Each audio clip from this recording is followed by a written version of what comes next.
Welcome, Chapter 1, Information Systems in the Business World today. So this chapter is just going to kind of give us an overview of the objectives, how information systems transform businesses, and why it's essential. What are they? How do they work? We're going to cover all this good stuff in our class this week. And we're going to look at some of the different things we can be studying. So, how are they transforming business? Well, the major area we can look at is digital platforms. If you think about mobile phones, and everyone has their phone on them today. How do we tap into that as a company? How do we get people to understand what's going on?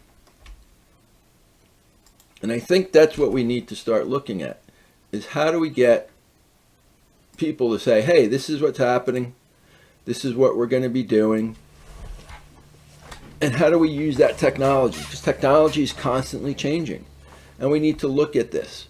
So if we look at what's going on in technology, we have cloud computing, big data, and the mobile. Well, big data comes with the Internet of Things. That is, everything is connected to your internet, your refrigerator, your doorbell. And so how do we capture this information? What does it mean? So we're going to be looking into that. How does technology do that? And of course, all this ties into management. Just because we have this, how do we use this how do we make it figure out what management needs? When do they need it? Some of the things that we're going to be looking at is networking, social networking. How does that play part of it? And virtual meetings. We no longer have to travel from office to office. Teleworking, commuting from home. All this allows us to happen because of technology, because of the internet. We're up to now going to 5G, which is Wi-Fi expanded. So we're going to be looking at all these different aspects. And that's kind of what we want to see. We want to see what's happening in the world. How do we take everything out? Now, with all this technology, internet, what does that mean to us? Well, it means that you can start a job, a business in your basement, and it could be worldwide tomorrow. Someone in another country because of the internet. And so how does that impact us as a business, as managers? We no longer only have to look at our neighbors, what we're doing. We have to look at from a business point of view. And this is what we want to start looking at. What do we have to know about foreign trade? What do we have to know about opportunities that might exist around the world? Now, the digital information. Well, as we look, the phone, smartphones, they've changed the world, and we got to give them credit for that. But it's made our businesses more complicated. How do we tap into that? How do we get customers to buy this product when they want it? And so we're going to be looking into all these different operations on what we have. Let's see. So some business objectives for information systems. Obviously, information. No one goes to work today without a computer. If you're in the office, you have a computer. How do we make sure that computer has everything on it, when you need it, how you need it, and what you're going to be doing with it? Basically, the whole goal of this is to make our jobs faster. Yes. But with MIS, we want to collect information and provide information that allows management to make the right decisions in the fastest time possible. And that's what we're going to try to do, look at these different areas. So if you look at the 6 strategic business objectives: operational excellence, new products and services, customer, supplier, and intimacy, improved decision making, competitive advantage, and survival. So we're going to review all these in a little bit more detail. But what does MIS have to do with it? MIS pulls all this together. It allows us to capture the information, figure out what it means, run reports on it, and disseminate it to the proper management at the proper time. Having stuff late doesn't help. This all leads to operational intelligence, improve the efficiency. Information systems gathers it. We want to look at all this information and figure out what's going on. New products and services and business models. Describe how companies produce, delivers, and all this. We can look at Apple, how they've changed the world with the iPad, the iPhone, the iPod. They've made some changes in technology because technology's here. Well, how do we tap into that? Look at Netflix. Half of these companies, Apple, Netflix, Google, Facebook. 10, 15 years ago, most of these didn't even exist. So these have changed the world on how we look at it, all these new products and services that they have. And they all use technology to make sure that they have what they need. A lot of companies are customer driven, and that's an important part. How do we make sure that the customer gets what they want when they want it? You know, today's customer is a lot different than it was a decade ago. Customers want immediate service. They want feedback right away. So here's, you know, if we look at high-end hotels, how do they track your customers, what your preferences are to make sure the water you like's in your room or whatever the case may be. So this is an example of how this works. And, you know, there's a whole bunch of different companies that do that. Apple is also a big company that does that. But one of the key important things, decision making. Companies need to make decisions. Here we are in the middle of start of the summer. Well, guess what? Most of the stuff that's going to be sold at Christmas time is already being manufactured.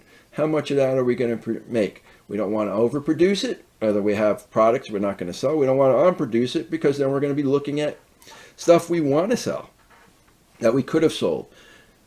So this is, you know, this is probably one of the biggest things where technology allows us. We can capture information, we can figure out what customers want. We can look at our supply chain. We can put in information into that to make sure that our supply chain is accurate, and we're going to provide this information. By doing all this, it will give us some kind of competitive advantage. We want to deliver better performance, superior products, respond to customers when needed.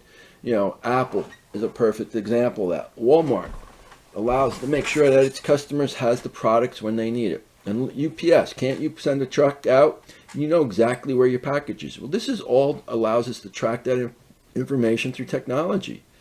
And this is an important part. These are advantages that others have. And also having a good MIS system allows us to stay in example, survival mode. How do we make sure we're ahead of our competitors? And so we're going to take a look at how we can do that throughout the next few weeks. What is it? What is information systems? It is a set of interrelated components, software, hardware, networking. And basically it takes information, data streams, facts, and turns it in, takes data and puts it in there, into information. So basically data is the raw collection of information, dates of sales, what was sold.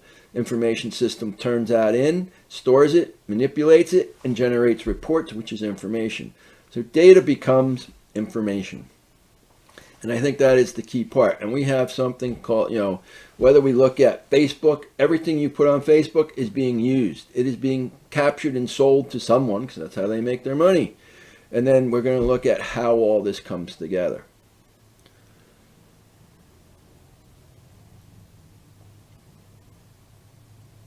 In the middle of everything, we have organizations, technology, and management. And in the middle is information technology systems. It ties everything together. It is the glue, if you want, that holds everything together. It allows management to use technology to meet organizational goals. And it doesn't matter what level you are. Different, you know, we have the production workers working there, we have data workers, we have knowledge workers, operational, middle management, and senior management. Well, guess what? They all rely on the information that's in the information systems, in the databases. We collect that data. The frontline managers needs to know how much to produce. Middle management needs that information from the knowledge workers so they can do it. And senior management, they're planning out 5 years ahead. Right? These are the 3 levels of management. Well, guess what? They all need different things.